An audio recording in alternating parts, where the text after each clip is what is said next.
Hey, I want us to think about hearing today.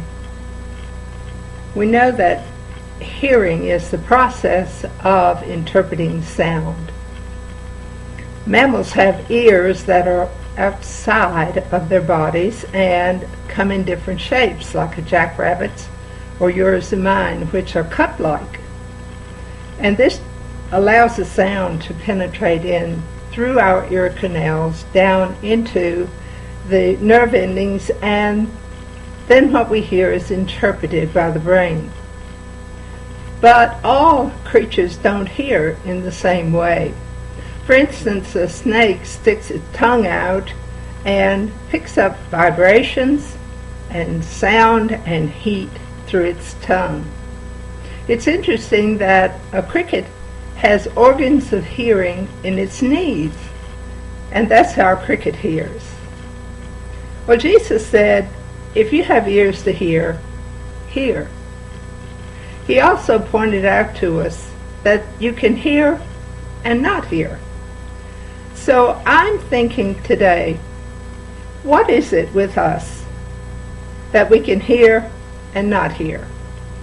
Now, a person who has lost their hearing will find a new way to read lips, to do sign language, other means of interpreting sound. That leads me to think that we can hear in a different way than physically.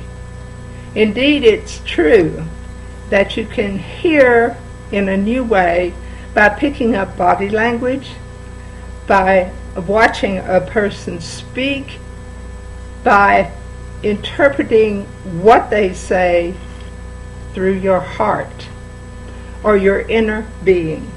I believe this is what Jesus was talking about.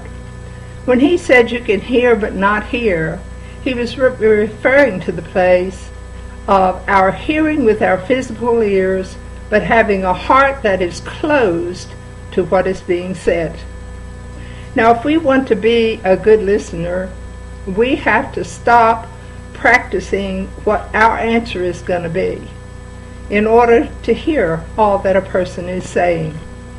So often I've caught myself catching every other word of what a person was saying and planning my own response before they had finished their sentence. This is not fair to us or to them because we will only hear in part. Do you hear with your heart?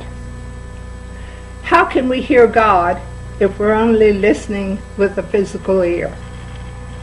How can we read truth and not receive it because we have preconceived notions and we reject things before we've heard the end of it?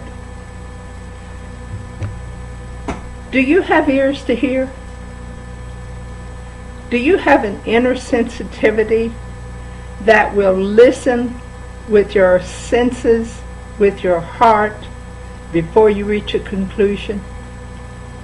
I believe this is what we need to do, to develop the art of a listening ear, not only to pick up what is said verbally, but to pick up what is not being said through the instincts, through the heart, through the interpretations that we can hear with a spiritual ear. This month I challenge us to let people finish their sentences before we plan the answer we want to give. I challenge us to develop a listening ear that is not just your external ear, but an inner heart that wants to hear truth and is willing to accept it when it comes. Will you do that? Will you hear and hear fully?